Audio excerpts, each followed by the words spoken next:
وعلى سيدنا محمد وعلى آله وأصحابه أجمعين. Adúpẹ́ fún Ọlọ́run ọba wa, ọba alágbára, ọba mímọ́ tó fa àánú ẹ̀ ṣe ẹnìkọ̀ọ̀kan wa, tó pè wá ká wá jẹ nínú ọlá ẹ̀ tó sì fi ojú ọ̀nà ìsìlámù mọ̀ wá, akí ayin lógo akọ́sára sí, tí ò fẹ́ ẹnìkọ̀ọ̀kan wá sílẹ̀ láti gbà tó ti ṣe ẹ̀dá wa. Kábíyèsí Ọlọ́run ọba Allah. Ọba yìí ló dá wa ká wá sìn.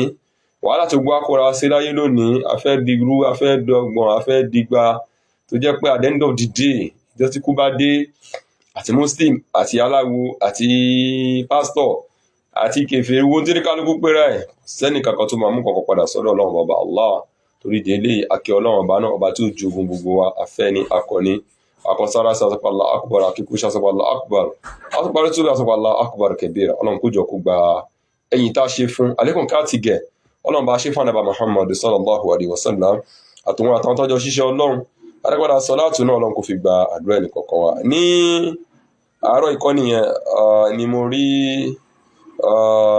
ìròyìn kan tó jáde lórí social media. So mo á ti láníyàn pé mi ní share pé eléyìí ní èròǹgbà tèmi o, wọ́n máa dẹ́rù ba àwọn tó já sí pé ìmọ̀ ni wọn ò tó nǹkan tẹ́lẹ̀. Pé tó bá tó ara di bẹ́ẹ̀, ẹ̀yà ajá ká jókòó sílé wa, mọ́ṣáláṣí ò bá ṣe lọ, ẹ̀já jókòó sílé. Sẹ́yìn lè èròǹgbà tèmi tó ní mi ò ní share. Mo gbà pé iṣẹ́ ìṣùlélẹ̀ ó fẹ́ fi da ọkàn àwọn èèyàn rú, pàápàá jùlọ àwọn tí mọ́ni wọn lẹ láti máa ṣe ti Ọlọ́run ọba Allah ni. Ṣùgbọ́n nígbà tí ẹni tó jára lé mi, ìyàwó mi náà bá tún ní ṣé mo ti rí mẹ́sẹ̀jì báyìí máa pè tó ìta ní kí àwọn èèyàn máa mọ̀ definitely for sure náà, àfi kí nǹkan máa gùn orí internet, máa gùn orí social media, yóò ti di gbogbo àgbà ńlá ayé, pàápàá jùlọ ní Nàìjíríà tí insecurity wà ń bẹ. So ó ti dọ̀ràn nípa pé kí á mọ̀ wípé àbí nǹkan bá ti jáde ká máa sọ pé bóyá àní jẹ́ kí àní spread ẹ̀. Kí ni ìṣẹ̀lẹ̀ tó ṣẹlẹ̀ máa ní láti máa kà á torí wọn bá ń lẹ̀ Yorùbá, wọ́n ní ẹni oníkan náà láti ń gbọ́ kan òun. So arákùnrin kan gẹ́gẹ́ bí orúkọ tí wọ́n fi sínú ìròyìn bí báyìí, wọ́n ní ó jẹ́ JAMIU Bankole. So àkọ́kọ́ náà ní tí mo ṣe láti ṣe live chat yìí náà ni pé mo fẹ́ rọ̀ wá gbogbo ọkùnrin tó bá ń kírun nínú ilé ọmọ náà ni o. Ìwọ ọkùnrin tọ́lọ́run ò fa àìsàn ṣẹ́, ò ní stroke, Ọlọ́run má fi kọ́ ẹnì kọ̀ọ̀kan wa. O dẹ̀ ní pé bóyá ojú ẹ̀ ìfòdà afọ́jú. Ànábì Muhammad sallam ó ní ṣebí òun náà kalẹ́sì okọ́ ọdúnkà ìlànà mọ́sí, ṣe bó léyàn tó lè máa mú ẹ lọ mọ́ṣáláṣí, compulsory gbọ́dọ̀ lọ kírun mọ́ṣáláṣí. Ọmọ náà ọkùnrin ní kírun mọ́ṣáláṣí, àwọn obìnrin wá lọ́lọ́ nìkan máa kírun ní mọ́ṣáláṣí. Ìṣẹ̀lẹ̀ tó ṣẹlẹ̀ yìí sọ́márì ẹ̀ kí n tó máa wá kà á náà ni pé arákùnrin tí wọ́n pè ní JAMIU ẹ̀dá kò mọ́ bọ̀, mi fẹ́ ṣe mistake náà ni. Okay. Arákùnrin JAMIU Bankole onórúkọ ẹ̀. JAMIU Bankole yìí òun lọ kírun àsùbá ní 20 minutes to 6. Àwọn ẹ̀dẹ̀ kírun tó ń ṣàṣkárù kékeré lòun bọ́ síta, lẹ́nìkan ń béèrè pé níbo ni ọ̀nà báyìí wà. So ẹni yẹn páàkì mọ́tò, òun lọ sí báyìí ni, òun ló bá gbé ìbọn sí òun lẹ́gbẹ̀ẹ́ pé kò ń wọnú mọ́tò. Ó ní nǹkan tó ń rí mọ́ nìyẹn. So ká tó máa wá ka àwọn nǹkan tó jú ẹ̀ rí ní ibi tán jí gbé lọ lọ́hùn. So ilé náà ń sin ẹni tí mọ́ni ẹ̀ ò tó nǹkan tó ní pọ̀pọ̀lọpọ̀ àpapàjù làwọn tá à ń gbé ní new site tẹ́lẹ̀ bá ti kọ́lé láti ní géètì bá ayé ọmọdé kílò ni ẹ̀wọ̀ ẹja kírun wá ń lé o, ẹja kírun wá ń lé o, káwọn lọ raga bó lówó ẹ o, káwọn lọ jíyàn gbé lọ o. àṣetán olóńdélé ilẹ̀ yẹ́ ìdúkùnmọ́lẹ̀ fọ́kọ̀rọ̀ wọ̀yá múrùkú ilẹ̀ fàṣà. Èṣù ni ó máa dẹ́rù bà wá nígbà bó bá lọ ṣe yẹn wò tára ẹ lóṣì nìyẹn. Àwọn èèyàn sọ pé ìwọ náà kí ló dé tó fi ń láti wọn blame ẹ má jà wò ó tẹ́lẹ̀ yìí. Àkọ́kọ́ jẹ́ káwọn tí Ọlọ́run bá ti ọlá rẹ̀ ga tó sọ fún wọn náà Al-Qur'an. Ọlọ́ni wà kí mú sọláàtà, ọlọ́ni compulsory ni agbọ́dọ̀ kírun. Inna sọláàtà kanat alal mu'minina kitaban mawquta. Ọlọ́ni irun kíkí compulsory ni, a ti ṣe lọ́rọ̀ yàn fún yín, mawquta, a dẹ̀ ti fàsìkò sí, ẹ gbọ́dọ̀ kí sásìkò ẹ̀. Ló fi wájá sí pé aṣọ́jáda Muhammad sallam tí a bá wo nú súnánù Nasa'i àti nú súnánù Tirmizi àti nú súnánù Abu Dawud, irú àwọn àdísì wọn máa ń pè ní rawahu al-sunan. Ànábì ń sọ ń bẹ̀ báyìí pé laqad hamamtu, bánábì ṣe jẹ́ Ra'ufur Rahim, bó ṣe jẹ́ ni tí ó láàánú àwa Muslim tó, ó ní mo ti gbà lérò àní amúrò bí sọláàtì pé kí n pàṣẹ bóyá ẹpẹrún fatukom kí wá ní kọ́ ṣe kọ́ mọ̀ sọmọ amúrò rajulan yusalli binas. Èmi Ànábì tí mo jẹ́ mọ́m mi wá ní kírun, màá wá ní kéèyàn kọ́kọ́ ṣe kí ni kó lídìí àwọn èèyàn ní mọ́ṣáláṣí. so antolic mọ́ín birijal máa wá kó àwọn gìrìpọ̀ ọkùnrin máa ló yẹ tẹ̀lé mi tí ó bá ti wá tẹ̀lé mi yìí kí ló ṣẹlẹ̀ náà ni pé a máa wá lọ sí kíni birijali máàrún húsàm máa lẹ́yìn gìrìpọ̀ ọkùnrin ọ̀yà ẹlọ́ṣẹ́ igi tó ti gbẹ mihatobi àwọn igi tó ti gbẹ ẹlọ́ṣẹ́ wá ìlàkọ́ omi à ń lọ sílé àwọn ìjọ kan àwọn èèyàn kan láyẹ̀ṣẹ̀ àdúnà sọ̀láàtà wọ́n ti gbọ́pọ̀ pèrún o wọ́n ti gbọ́pọ̀ pèrún ṣùgbọ́n wọn wá kírun jọmọ́ fọ̀hárìkọ alẹ́yìn buyutam má ní ó yá ẹ̀dá ló súnlé wọn ẹ̀sùn wọn mọ́lé wọ́n gbọ́ pèrún wọn wá mọ́ṣáláṣí ẹ̀dá ló sún wọn mọ́lé. So ká lè wo bí ọ̀rọ̀ ìrun jọmọ́ ẹ jẹ́ ká kíyèsí o kò ṣe pé wọn ò kírun o kìí ṣe pé wọn ò kírun wọn wá kírun níjọmọ́ lọ́tọ́jẹ̀jọ́kùnrin Ànábì ní màá ní kó dáná sunlé wọn so n tó bá lè mú káàdùn sọ̀sọ́lá ní káwọn èèyàn ìjóná látàáyé ajá sí pé iná náà rí wọn ló máa já sí lọ́jọ́ gbéǹde alẹ́kìyàwó torí de eléyìí ló fi já sí pé ọkùnrin mùsùlùmí kò gbọ́dọ̀ kírun nílé gbogbo bó ṣe lè hùn kórí lábẹ́ bẹ́ẹ̀ afọ́jú kan wá bá nàbà Muhammad sallam ó ní wà nábì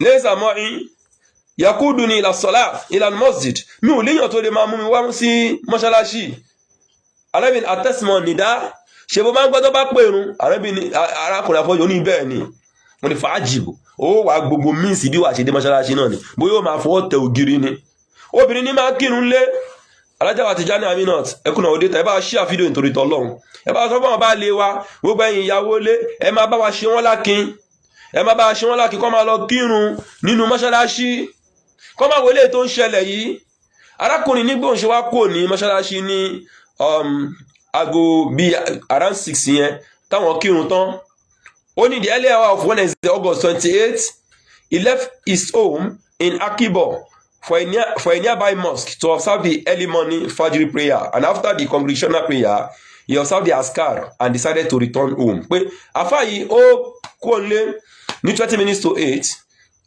ó lọ sí mọ́ṣáláṣí tó wà ní tòsí ilé wọn lọ pàdúgbò yẹn ní Akibo. On his way back home, as he narrated to New Mail LG in an interview, he was accosted by a man who asked him for a particular address to which he claimed not to know. ẹnìkan dẹ́ ẹjọ́ bí báyìí la ń lọ ó ní mi ò mọ̀ bí time béèrè yẹn. However, as the conversation was going on, the same man who was asking him question quietly pulled out a pistol and ordered him to enter a small black bus parked by the roadside. ó ní mo sọ pé òun wọ́n bí tí wọ́n ń béèrè yìí báyìí lẹ́ni ẹ bá yọ̀bọ̀n sí bóyá wọ́n nu mọ́tò dúdú táwọn páàkì lẹ̀ bọ́ọ̀sì táwọn páàkì lẹ̀. That was the last he knew, as obviously the kidnappers made him unconscious. wọ́n ní bí àfáà yìí wọ́n ṣe bọ́ńdù ẹ̀ sínú mọ́tò pé nǹkan tó mọ̀ mọ́ nìyẹn torí pé bóyá kẹ́míkà ni wọ́n fín ni o bóyá àlìjọ́nú kan náà ni wọ́n lò ní wọ́n ní arákùnrin yìí kò mọ nǹkan kan mọ́. Here the excerpt of the mind-boggling encounter intermittently lays with thoughts as he record the gory incidents that happen right in his presence. Read on. Pé tó eléyìí ni wọ́n bá táwọn lè mú jáde nínú àwọn kókó tí ẹni yìí bá wọn sọ lórí tí ojú rẹ̀ rí. àwọn oníròyìn wa ń bi léèrè pé tell us details of what happened to you. Okay, sọ fún wa kí ló ṣẹlẹ̀ sí ẹ. wọ́n ní àfáà JAMIU Bankole wa sọ pé thank you very much ẹ ṣé o ẹ̀yin oníròyìn. I left my house about 5:40 a.m. on that fateful day to a nearby mosque for the early morning prayer. mo filẹ̀ mi sílẹ̀ ní aago 6:20 ní ọjọ́ tí a ń sọ̀rọ̀ rẹ̀ yìí. After the congregational prayer lẹ́yìn tá a kírun ọ̀rọ̀ yẹn I stay back a bit to do askar that normally follow the Fajr prayer. Mo wá ní sùúrù kékeré láti ṣe askar léyìí tó já sí pé òun máa ń ṣe tá bá ti parí irun àsùbá tán. And upon conclusion I step out heading back home. Mo parí askar mo wá lọ sílé náà when suddenly a dark complexioned man accosted me asking for a particular address within the vicinity which I'm not familiar with. Ọkùnrin kan tó singbọnlẹ̀ tó dúdú ló bá bí mi pé òun lọ sí àdírẹ́sì kan ládùúgbò bẹ́ẹ̀ ṣùgbọ́n mi ò mọ̀ bẹ́ẹ̀ yẹn. ó ní as the discussion was going on bí a ṣe ń bá ọ̀rọ̀ yìí lọ pé ó mọ̀ bẹ́ẹ̀ we got to a point where a small black bus was parked and pronto. ó ní bọ́n ṣe gbé mọ́tò kan wá nìyẹn tó jẹ́ mọ́tò dúdú báyìí bóyá orúkọ mọ́tò ẹni proton ó ní he pull out a pistol wípé ṣe ni arákùnrin yẹn tó yọ ìbọn síta and asked me to enter into the waiting bus pé kí n wọnú mọ́tò yẹn lẹ́sẹ̀kẹsẹ̀. Inside the bus were 2 other men dressed in black and red attire. Ó ní àwọn tó wà ní mọ́tò yìí wọ́n wọ aṣọ dúdú àti aṣọ pupa. That was the last I can recollect. Arákùnrin ní wọn nǹkan tó ń ní rántí nìyẹn. At that point lásìkò yìí was there no passerby that can come to your rescue? Oníròyìn bi léèrè pé ṣé lásìkò ẹ ṣé àwáríyàn kankan tó já sí pé ó lè wá kó tẹ pariwo káwọn èèyàn tẹ wá rescue ẹni. Only like I said earlier, the environment was lonely. Ó ní àdúgbò yẹn dá and no one was passing by and as such nobody could come to my aid. Ó ní kò tẹ̀ sẹ́ni tó kọjá so ìdí tàbí pé òun máa pariwo. Besides the security guards manning the area had closed for the day since they were engaged to work from 9 to 5 a.m. in the morning. Ó ní àwọn ọlọ́dẹ tí wọ́n dẹ̀ máa ń ṣiṣẹ́ ládùúgbò aago mẹ́sàn-án aago márùn-ún àárọ̀ ni wọ́n máa ń ṣiṣẹ́ àwọn náà ti close so it was point. So at what point did you regain consciousness? Oníròyìn tún bí léèrè pé òkè ìgbà wo ló wá padà wá mọ nǹkan tí òun ṣe. Ó ní I didn't regain my consciousness until about Thursday at about 4 a.m. Ó ní mi ò tẹ̀ mọ́ nǹkan tí mò ń ṣe mọ́ títí ó fi di agogo 4 òwúrọ̀. When we got inside a very large well-lighted building with very high walls surrounding it, wípé ọ̀tìgbà tá a dé inú ilé ńlá kan tó já sí pé wọ́n gbogbo inú ilé yìí mọ́lẹ̀ fún bọ́ọ̀bù oríṣiríṣi tó wà ń bẹ̀. It was at that point that I noticed that the 3 guys that kidnapped me had actually transferred me into Sienna bus. Mo ṣe wá rí pé àwọn tó ń jí mi gbé yẹn wọ́n ti gbé mi sínú mọ́tò Sienna kan. At that point there were 3 of us. Wọ́n lásìkò ní wá rí pé àwọn mẹ́ta ni wọ́n jí gbé bẹ́ẹ̀, myself and another person and a woman. Òun tó jí gbé àti ọkùnrin kan àti obìnrin kan. So when we enter into the compound bàtà wọnú ọgbà yìí they ask us to undress wọ́n gba aṣọ lára wa leaving only our undies ó kù àwọn àbọ̀tẹ́lẹ̀ wa including the lady in our midst. Kódà obìnrin pàápàá wọn ò ṣe kí ni wọn ò dáhùn nọ́ọ̀sì wọ́n gba aṣọ lára ẹ̀ yàtọ̀ sáwọ̀tẹ́lẹ̀. Like those that initially kidnap you, can you recognize anyone among them in the event that they were caught and paraded by security agents? Oníròyìn wa bi léèrè pé ṣé tó bá mú àwọn èèyàn yìí ǹjọ́ lè dẹ́nikẹ́ni mọ̀ nù wọn? Obviously no. Any àfáà sọ pé rárá mo lè má dẹ́ni kankan mọ̀. I can't recognize any of them. Besides, I was so scared that the image of any of them did not register in my memory. Ó ní ìjayà tẹ̀ ti jẹ́ kújọ́ bóun bá tẹ̀ lóhùn rí wọn gan ìjayà yóò lè jẹ́ kóun rántí báwọn èèyàn wọn ṣe rí. So what happened thereafter? Oníròyìn bá tún béèrè pé òkè kí ló ṣẹlẹ̀ lẹ́yìn eléyìí? 4 hours after we were asked to pull off our clothes. Ó lẹ́yìn wákàtí mẹ́rin tán nípa àwọn abáṣọ wọn sílẹ̀. A man possibly the head ritualist among them came with a calabash with some fetish substances inside it and was calling us one by name. Ó lẹ́nìkan tó jágbàlagbà bá jáde tó jẹ́ pé òun wò pé ẹnìyẹn náà ló lórí àwọn apanilẹ́kúnjayé yìí. Ó wá ń porúkọ àwọn ní ẹyọ kọ̀ọ̀kan by name. How did they know your names? Oníròyìn béèrè pa ìwọ tó jí gbé tó dẹ̀ níwò dá wọn mọ̀ báwọn náà ṣe wá morúkọ dẹ̀ sọ pé ó wà unconscious lásìkò tán jí ẹ gbé. That was another thing that shocked me. Ẹni àfáàtọ́jú gbé ó ní lára tó jẹ́ ìwádìí fóònù náà nìyẹn. I couldn't recall when I told them my name. Ó ní mi gan òde wá lè sọ bóyá àsìkò ìgbà tó mọ nǹkan tó ń ṣe mọ́ lòun ṣàlàyé fún nǹkan tórúkọ òun jẹ́. Maybe it was at the point when they diabolically made us unconscious. Ó lè wá lè jẹ́ pé ìgbà tí wọ́n ti lo àjọ̀nú fáwọn yẹn táwọn ò mọ nǹkan táwọn ṣe mọ́ làwọn ti sọ orúkọ wọn. Anyway, like I was saying, the man with the calabash was calling us one by one. Ẹni tó gbé gbádá ni ó wá ń pè wá ní ẹyọ kọ̀ọ̀kan. The first person was called. He was asked to place his head under the calabash. Wọ́n ní kó gbórí ẹ̀ sábẹ́ igbá yẹn and was reciting an inaudible incantation. Wọ́n ní babaláwo yẹn wá ń ka àwọn ògbèdè gan ó ń sọ sínú. The Jamoo'A was slinging the calabash left and right. Wọ́n wá ń gbégbá yẹn kọjá orí ẹni yẹn sọ́tún sósì. They already told us that any one of us whose head stayed gummed to the calabash will be killed. Pé bọ́n ṣe ń ju gbá yẹn sórí yẹn lọ́tún lósì. Pẹ́ni tí ìgbà yẹn bá fò tó lẹ̀ mọ́ orí ẹ̀ ṣáà pé orí wọn náà ti ń gbé gbá yẹn kọjá tó bá yá orí yẹn kàn attract ìgbà yẹn a bá lẹ̀ mọ́ pé irú èèyàn bẹ́ẹ̀ yẹn àwọn máa pa. At that point, having fully regained my consciousness, àfáà ní nígbà tí mo ti wá mọ nǹkan tí mò ń ṣe, I became very frightened. Àyà mi wá ń já. At that point, lásìkò yìí, I actually felt that end had come for me. Mo rò pé bóyá òní náà ni ikú máa yá. So as the herbalist was slinging the calabash on the first victim, bí babaláwo yẹn ṣe ń gbégbá yẹn kọjá ẹni àkọ́kọ́ tí wọ́n kọ́ fẹ́ dá lóró yìí, I got stopped on it and it got stuck on his head and he was moved aside. Ìgbà yẹn kàn ó kàn lẹ̀ mọ́ lórí ni wọ́n bá mú òun sẹ́gbẹ̀ẹ́. The next victim was a woman. She went through the same process and same thing happened to her. Bẹ́ẹ̀ náà lọ́ ṣe gbégbá orí obìnrin yẹn ìgbà yẹn tó lẹ̀ mọ́ yẹn náà lórí. That actually made me almost give up. Àfáà yìí ní mo rò pé dà pé títàn ti dé báyìí. In fact, the worst experience of my life happened when I watched before my very eye when one of the victims was slaughtered and his body parts were butchered and cut into pieces. Ó ní èyí tó wá mú òun lára gìrìgìrì jù náà ni nígbà tí òun rí pé níṣojú òun tó gé orí ẹni àkọ́kọ́ yẹn tí wọ́n sì bẹ̀rẹ̀ sí ní ṣá gbogbo ẹran ara ẹ̀ sí kélekèle. At that point I felt the real end had come. Àfáà ní ó dà pé ó ti tán fún òun lónìí. I had never seen where a human being was being killed like that before. Ó ní àwọn òrí bí tó ti pààyàn bẹ́ẹ̀ rí, not to talk about being dismembered. Kó wá di pé wọ́n ti mọ̀ máa ṣáyàn wẹ́lẹ́wẹ́lẹ́ ní ìṣojú òun. However, because of my strong belief in Allah, àfáà ní ṣùgbọ́n síbẹ̀síbẹ̀ náà látara gbàgbọ́ tó ní nínú Ọlọ́run, I kept on reciting my askar. Gbogbo ẹ jẹ́ ká underline ibẹ̀ yẹn. Ó ní síbẹ̀síbẹ̀ pẹ̀lú pé òkè ẹ ṣáà máa pa mí. Òun òye ṣàskar. Gbogbo askar tó come to his brain lòun sọ. Bismillah ilẹ̀ sẹ́lá dúró àwọn sókèlè mọ́tòlá láwọ́lá wàlá kòwátà àzúnà láwọn àzúyà lálẹ́ ilẹ̀ ìtawàkálọ́wà gbogbo askar.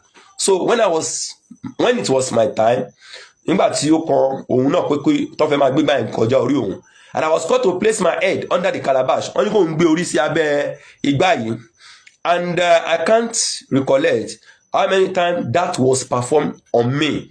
Wọ́n ní wọ́n ṣáà ń gbégbá yẹn lọ ń gbégbá yẹn bọ̀ igbá ò fò mọ́ orí yẹn kò fa igbá yẹn mọ́lẹ̀ kó lẹ̀ mọ́. Wọ́n ṣáà ń gbé lọ gbé bọ̀ wọ́n ń gbé lọ irú orí wo lélẹ́yìn. Àfáàní alhamdulillah, ó ní mo dúpẹ́ fọlọ́run, Allah saved me. Ó ní Ọlọ́run dáàbò mi. The fetish calabash didn't stuck to my head. Igbá yẹn ò lẹ̀ mọ́ mi lórí.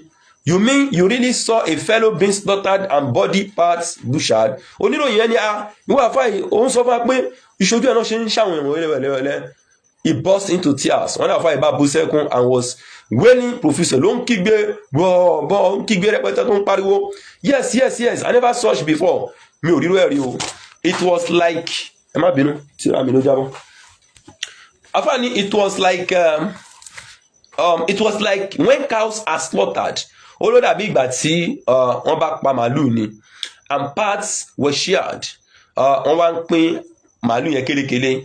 That was the closest to it. Nítorí mo rí fi wé nìyẹn pé kọ́ pa màálù kọ́ máa ṣàlàkè gbà kọ́ tó máa fọ bẹ́ẹ̀ gé.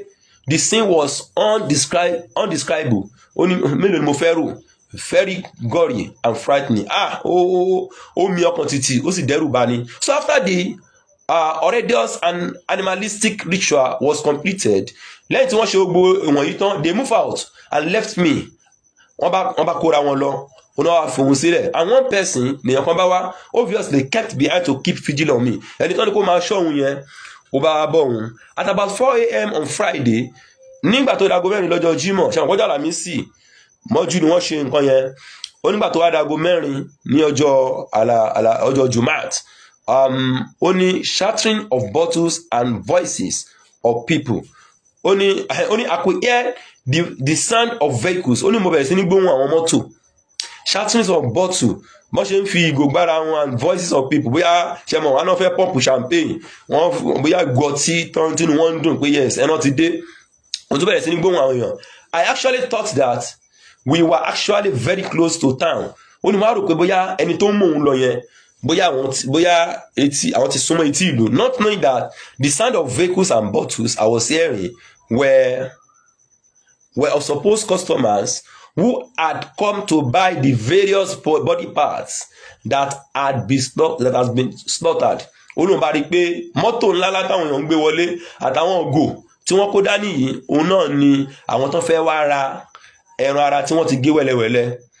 As all this were going on, bí gbogbo àwọn nǹkan wọ̀nyí ṣe ń lọ, I was further frightened. Ó lẹ́yà mi bá tún já, but I kept on reciting some verses of Quran. Ó ní mo ṣàbẹ̀rẹ̀ sí ní ka Quran. Torí ẹ jọ̀ọ́ ẹ má já fàṣkàrò wa ṣeré. Gbogbo àwọn sura tàbá ẹni sura nu Quran tó bá ti wà nù dé yàtọ̀ máa kà á. Ṣèbọ́rọ̀ Ọlọ́run bá tí ọlá rẹ̀ ga ni. Ẹni àṣkàrò ìbàjẹ́ láìláìláìláì, ìbàjẹ́ bismillah, ìbàjẹ́ tó bá tún mọ̀ tán bismillah àdìsẹ́lá dúró máa gbogbo àṣà máa kà á. Abẹ́lọ́run tí ọlá rẹ̀ ga kó má kà wà náà lára wa. Nípa báyìí ó ní mo bẹ̀rẹ̀ sí ní ka gbogbo àwọn àṣkàrò mú ka Quran so much that I don't know my voice was going out.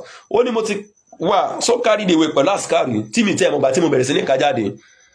So nípa báyìí it was at that point that the guy who was actually left behind to keep vigiling on me, so mo wá rí pé ẹni tí wọ́n ní kó máa ṣọ́ mi yẹn who had all along been looking at me suddenly put on of his fingers on his mouth signifying that I should stop talking aloud. Ó ní bẹ́ẹ̀ ni ẹ ṣe gbọ́wọ́ dùn lọ́rùn yẹn pé kó má sọ gbogbo tó ń sọ síta ẹ̀ mọ́. Then few minutes later ní àwọn ìṣẹ́jú díẹ̀ he went into the room, ó kọ̀ lọ sínú yàrá kan ni where our clothes were kept. Aṣọ tán gbà lára wọn ní ọjọ́ tán dé, ó bá lọ kó aṣọ wá and brought my jalabia, ó bá kó jalabia wá bọ̀ and sandals àti sandal to show me if they were mine, pé ṣé wọ́n ló làwọn aṣọ yìí, to which I nodded affirmative, mo ní yes, mo mi rí pé bẹ́ẹ̀ ni. He then gave them to me and asked me to put them on, ó bá kó àwọn aṣọ fún mi, ó ní kí n wọ̀ wọ́n.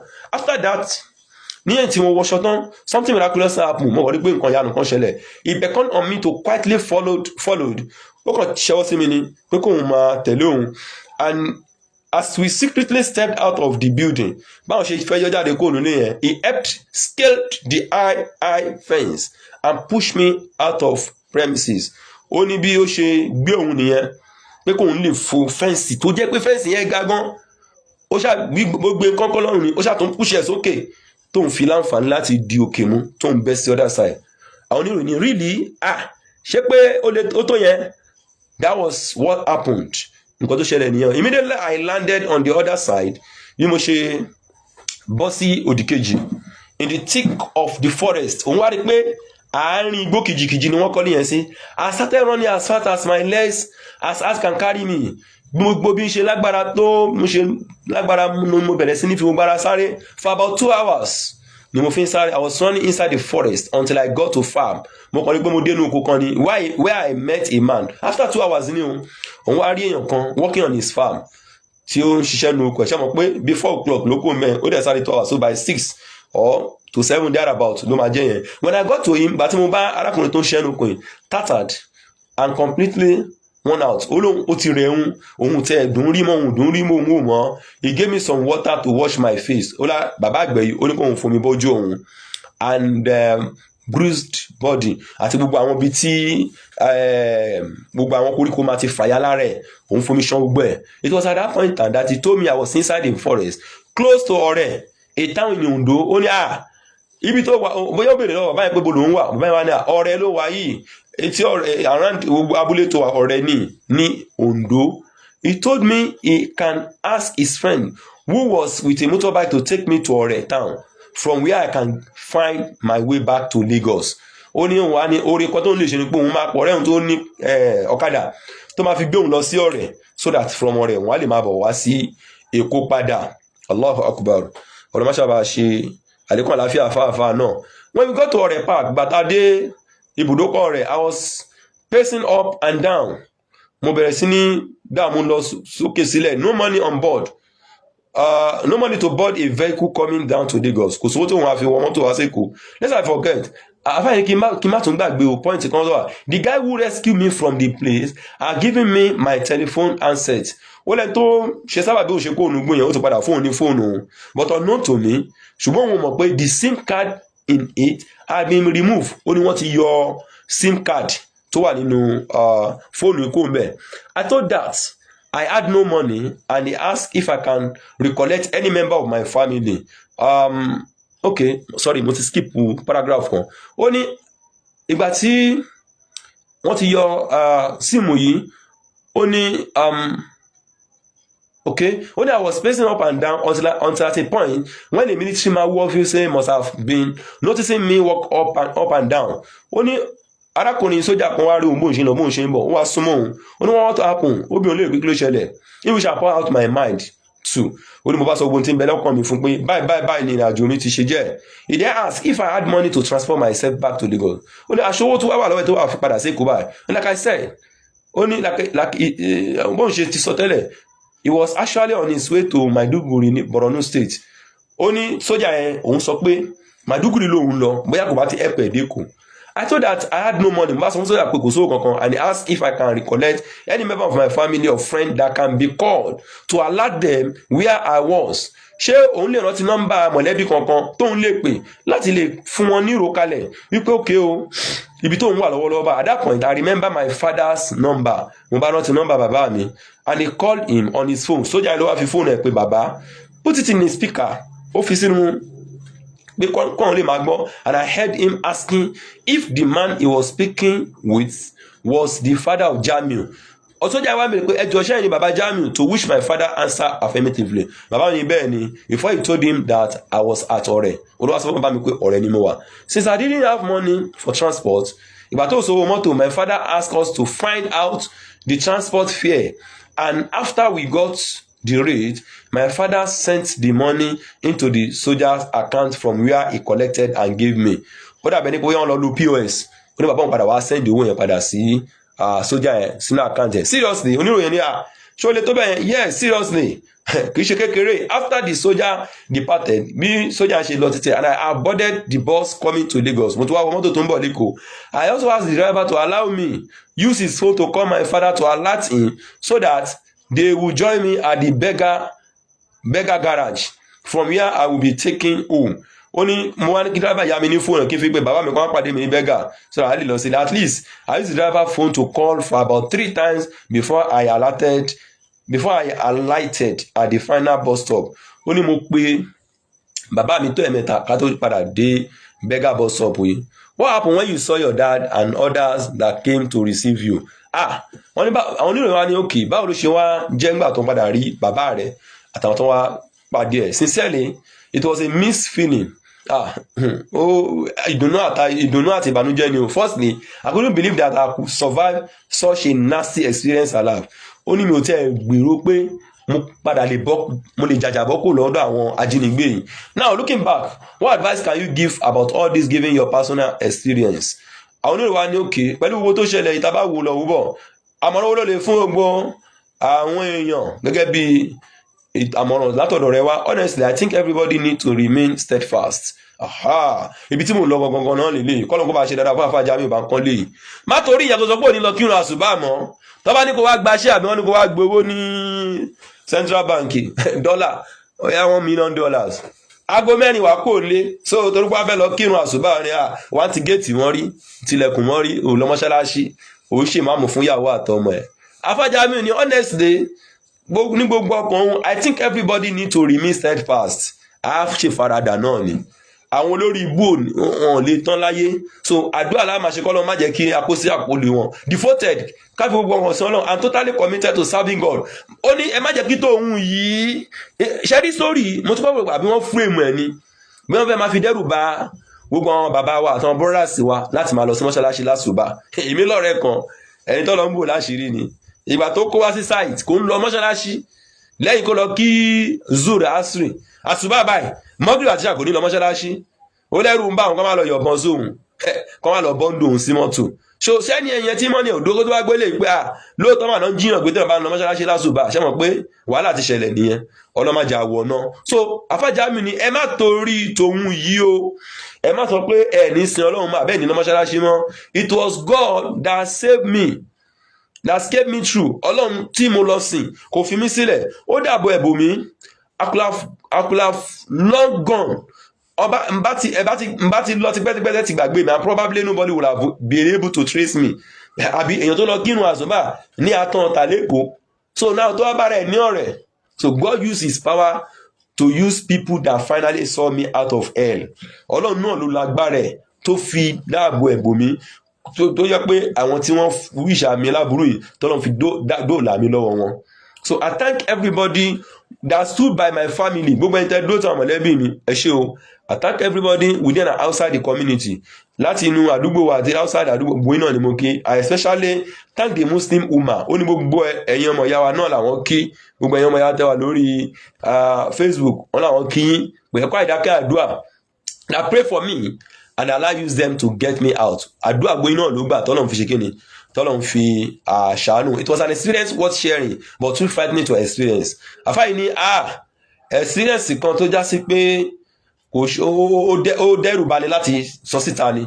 ṣùgbọ́n òun gbọ́dọ̀ sọ ó ní Jamiu Bankole ní orúkọ òun #ritualist #Facebook so ó dàgbẹ́ pé àfáà ti sẹ́ndì kìíní ẹ̀ sórí Facebook but ń bá rọ àfáà Jamiu Bankole kó jọ kán gbójú wọn jáde Ọlọ́run ti dóòlà yín so that a tún lè ní wò torí àwọn kọ́kọ́ ló padà ń jẹ́ kọ́kàn mi padà máa fà sí pé òótọ́ ni wọ́n ṣe mention ascab wọ́n ṣe mention gbogbo iṣẹ́ mọ̀ pé brọ́dà wa kan náà wọ́n ti jí wọn gbé rí brọ́dà tán náà wọ́n kúrú pé láti bóyá ojú ẹlẹ́gbà bí àràǹdì jọra kọ́ nìyẹn I think that same axis náà ni ó dà pé wọ́n jí ẹni náà lọ àbí bóyá ọ̀nà Ìbàdàn tẹ̀ làwọn tẹ̀ pé tí I can't even remember so gbogbo àwọn kìnìún wọ̀nyí ń ṣẹlẹ̀ àwọn olórí burúkú tó ń jíyàn gbé yìí náà ṣé ẹran èèyàn náà ló wá dùn bẹ́yẹn náà ni nítorí pé a fẹ́ náwó a fẹ́ ṣe ṣìnà fẹ́ bóbìnrin oríṣiríṣi sùn gbogbo ẹni olóṣèlú wa tó bá lọ́wọ́ nu gbogbo àwọn ìwà àbàjẹ́ wọ̀nyí ọ̀ràn lálẹ́ ń dà o ẹ lọ túbá kẹjáwọ́ kò ń bí ìpànìyàn èèyàn tẹ́ ẹ̀ lè dá tẹ́ ń pa torí kí ni ẹran èèyàn kọ́ ló ń dowó fún yàn tó bá lọ ṣògùn ó tó lówó Ọlọ́run tẹ́ kádàrá kó máa lówó ni nǹkan tí ò yé yín nìyẹn nínú àwọn tí wọ́n lówó tí wọ́n ti náwó wọn tán dòní olónìí mo ń sọ fún ara lèmi kí n tó wá ṣe live chat báńkì kan wà ní Saudi mi ò mọ orúkọ báńkì yẹn ìjọba Saudi wọ́n ń fi owó tán bá rí èrè tán bá rí ní báńkì yẹn wọ́n fi ń kọ́ mọ́ṣáláṣí káàkiri wọ́n dẹ̀ fi ń ràn wọ́n aláìní káàkiri àgbáńlá ayé ẹ̀yin tó wò yẹn ń dé sọ́wọ́ Nàìjíríà tẹ́ ẹ̀ ń ná jẹ ẹ̀yin nìyẹn Ọlọ́run nìyẹn o gbogbo ẹni tó wò yẹn ń dé sọ́wọ́ Nàìjíríà tẹ́ ẹ̀ ń ná jẹ ẹ̀ bá jẹ́ àfẹ́ ẹ̀ bá jẹ́ mùdírò ẹ̀ bá jẹ́ imam ẹ̀yin nìyẹn Ọlọ́run nìyẹn nítorí pé owó Usman bin Affan ni radiyallahu anhu Usman bin Affan ẹgbà tí Usman bin Affan ti lo ayé over 1,500 years ago so now owó yìí nínú wákùfù tí Usman bin Affan ṣe pé owó yìí o nínú tíṣẹ́rí àsọ pé a lè give out ẹ máa bá mi fi tọ́jú àwọn aláìní owó yẹn ni àwọn ìjọba ọ̀pọ̀ ìjọba ní generations tó ti lọ over ìmìnà ní ẹ̀mí ogun tí wọ́n reinvest tó wá di báńkì lónìí wọ́n náwó Usman bin Affan wọ́n náwó ẹ̀tàn dòní lónìí ìjọba sì ń pín owó yẹn wọ́n sì fi ń ran àwọn èèyàn lọ́wọ́ ṣé Usman bin Affan ṣoògùn owó ni Abraham bin Auf ṣoògùn owó ni bákan náà ta ló tún lówó náà sáwọ́ ó bá kìrọ́ dà láàánú oògùn owó wo ló ṣe sọ nípa báyìí kò sí nǹkan kan tó ń jẹ́ oògùn owó Ọlọ́run ti kọ́ ọmọ ẹ̀pọ̀ máa lówó ni òun pàlìjọ ló lọ ń gbówó wá Ọlọ́run ti kó wọn tá ló kọ́ pé iṣẹ́ ló bá ń ṣe náà ó yàn máa dowó fún ẹnìyẹn ẹyẹ pààyàn yé jẹrun èèyàn ẹ fa àwọn èèyàn lọ́kàn balẹ̀ Ọlọ́run kó wọlá tó bẹ̀ kó má jà kó sí pàkó tí àwọn ajínigbé ẹ má wá jẹ́ ká tó kí yẹn torí ẹ̀ mú wa pàà ní máa lọ kásùbà jọ ṣé àwọn èèyàn tó ń lọ ṣe business láti Nàìjíríà mi lọ sílẹ̀ òkèèrè ṣé plane òkè ń crash ni àbí àwọn tó ń lọ rajà láti kó lọ sí Ìbàdàn ṣé mọ́tò òkè ń l'accident ni so kò sí ibi tó lọ bá ti lẹ́dàá máa gbà lọ kò sọ́gbọ́n téèyàn lè dá sí èyí tó jó oríire náà ni kéèyàn kú sínú Islam èyí tó tẹ̀ wá jó oríire jù náà ni kéèyàn kú pé ó fẹ́ lọ sin Ọlọ́run tó bá náà kú lówó ló dáa jù bí kéèyàn kú sórí irun bí kéèyàn kú nígbà tí ó ń gbààwẹ̀ lọ́wọ́ bí kéèyàn kú nígbà tó yan náfìlà lọ́wọ́ bí kéèyàn kú nígbà tó ń ṣe wáàsí lọ bí kéèyàn kú sórí mímbàrí so àwọn kú tó dáa nìyẹn tó bá ní èèyàn lọ ṣèjọsìn òun ni kú wá dé kò sí wàhálà kankan lórí yẹn so mo rògbò yìí bàbá wa gbogbo ẹ̀yin brothers wa àti gbogbo ẹ̀yin ìyá wa náà ẹ máa ti àwọn bàbá yẹn jáde kán lọ kírun àsùbà kán yé ṣojo kò sí kòkò sẹ́lẹ̀ kankan tó máa jí wa gbé Ọlọ́run la fẹ́ lọ sìn àwọn kan ló ṣẹ̀dá wa lẹ́yìn náà ìyẹn tún ti wá kọ́ ẹlẹ́kọ̀ọ́ náà nìyẹn wípé ẹni tá a bá mọ̀ rí ká má máa fún ní audience ẹni tó mọ̀ rí jọ mọ̀ ń bẹ̀ ní òru yẹn ìbájọ́ sọ gan kó lo Google map àbí kó pa àwọn tó fún ládírẹ́sì so nípa báyìí wọn bá nǹkan tá a lè ṣe náà ní ká lè má fà skáàrù wa ṣeré lọ́wọ́n aṣíjọ́ àánú ẹ̀wò wa má gbàgbé anábà Muhammad ó ní gbogbo ọkùnrin tó bá ń kírun nínú ilé ọmọ náà ni gbogbo ọkùnrin tó bá ń kírun nínú ilé ọmọ náà ni kọ́lọ̀bà subhanahu wa ta'ala kó má ṣe wá ní ọmọ náà wọ́n bá anábà Muhammad sàsálàm léèrè ìyẹn ló máa mú mi tún mẹ́nu bà arákùnrin kan tó wà ní Ìlọrin tó lóun wèrè ọ̀run inshallah àsìkò kù díẹ̀ mo ṣì ń mọ́nítọ̀ àwọn ìgbésẹ̀ arákùnrin náà ni máa ń ṣe fídíò tiẹ̀ lọ́tọ̀ torí òun náà ó ní odidi ọdún mẹ́ta lòun fi tira ọmọnú ilé tóun ṣàdúà kó tó láti pé irun òun ta kókó kó tó máa pè ní wèrè ọ̀run wèrè Ọlọ́run so wọ́n bí anábà Muhammad sallam léèrè pé ìyá anábì arákùnrin kan wà tó já sí pé ó máa ń gbààwẹ̀ lọ́sàn-án ó máa ń yan nọ́fílà lóru ṣùgbọ́n arákùnrin yìí la yashhadu li jama'a kì í lọ kírun jọmọ́ wala yashhadu li jumu'a kì í sì lọ kírun jímọ̀ arábìnrin huwa fi nar Ànábì ní ọmọ náà nìyẹn ọmọ náà nìyẹn. So ẹni tí èkí jímọ̀ tí kì í sì kí irun jọmọ́ kí wàá ló tún kù nínú ẹ̀sìn, ọmọ náà nìyẹn. Abẹ́lẹ́ subhanahu wa ta'ala kó má ṣe wá lọ́mọ náà. Eléyìí náà ni tá fẹ́ padà kéèsì. Má fi irun jọmọ́ ṣeré, má fi irun jọmọ́ ṣeré, má fi irun jọmọ́ gbogbo ọkùnrin. Ọ̀ranyàn ni o, obìnrin ní máa ń kírun nínú ilé, obìnrin ní máa ń kírun nínú ilé. Ànábì sọ fún gbogbo wa bá délé náà ìpè látẹ́múná ìmọ̀ Allah masajid, tẹ́ àwọn ìyàwó yín bá náà fẹ́ lọ kírun mọ́ṣáláṣí, ẹ má sọ pé kán máa lọ o. Fábùwábù yutahunna khairun lahunna. Káwọn obìnrin kan lọ mọ̀ wípé ìrun táwọn bá kí nínú ilé ó ní ládá ju ìtàn lọ kí ní mọ́ṣáláṣí lọ. So ṣùgbọ́n compulsory ní fọ́kùnrin láti lọ kírun mọ́ṣáláṣí, voluntary ní fóbìnrin láti lọ kírun jọmọ́ ní mọ́ṣáláṣí. Abẹ́lẹ́ tí ọlá rẹ̀ ga. Àfáà Jamiu Bankole náà bá wa túbọ̀ fún lálàáfíà, Ọlọ́run túbọ̀ bá fún lálàáfíà, Ọlọ́run túbọ̀ bá strengthen ìmọ̀ ni gbogbo àwọn tó wá kù lákàtà ajínigbé bẹ́ẹ̀ Ọlọ́run má ṣàbà tú wọn sílẹ̀. Palestine Ọlọ́run bá fún wọn láyà balẹ̀, gbogbo tó parọ́ mọ́dọ́gba ẹ̀wọ̀n Ọlọ́run bá tú wọn sílẹ̀. àwa náà ta ní freedom Ọlọ́run má jà padà kó sínú ẹ̀wọ̀n, má jọ jáwa náà gbé Ọlọ́run, má jà rí wàhálà, má jà rí dààmú, mú wa dúró Ọlọ́run, ṣàlékún ìmọ̀ni fún wa, túbọ̀ ṣàlékún àlàáfíà fún wa tá máa fi sìn wọn Ọlọ́run, kọ́lọ́n kó jẹ́ kó túbọ̀ fún wa ní ìgbàgbọ́ àti gbóyà tó péye tí kọ̀ọ̀kan ní bà wá lẹ́rù àfiwọ́ Ọlọ́run bọba Allah, kọ́lọ́n wá ṣíjú àánú ẹ̀wẹ̀ ní kọ̀ọ̀kan wala la hawla wala quwwata illa billahi al-aliyyil. Mo kí gbogbo ẹ̀yin olólùfẹ́ Ọlọ́run tẹ́ darapọ̀ mọ́ lórí Facebook, ẹ bá mi share fídíò nítorí t'Ọlọ́run, pàápàá jùlọ kó dọ́dọ̀ gbogbo àwọn bá nílé, wáyé pé ìyàwó ilé ló bá rí, bá mi jọ jẹ́ kọ́kọ́ ẹ gbọ́ ká mọ̀ pé nù làwa kíra ẹni tí ò kírun kò lọ́rùn, ẹni tí ò kírun kò lọ́rùn, ẹni tí ò kírun kò lọ. Ọkùnrin tí ò kíjọ mọ́ yóò wọná kó tó wà lìjọ́ náà. Gbogbo bá lélé tó bá ń kírun lé tí ò lọ kíjọ mọ́ yóò wọná kó tó wà lìjọ́ náà. Ọlọ́run má ṣe wá lọ́mọ náà. Subhanakallahumma hamdika nashhadu an la ilaha illa ant wa nastaghfiruka wa natubu ilayk. Asiri náà ló tún ti ń wọlé, ẹ̀yà ká lọ kí bó bá lélé ẹ̀já lọ kí níjọ mọ́. Ọlọ́run gbàdúrà ẹnì kankan wa. Wa subhana rabbika rabbil izzati amma yasifun wa salamun ala al-mursalin walhamdulillahi rabbil alamin. Masalam wala liqa. Barakallahu fina.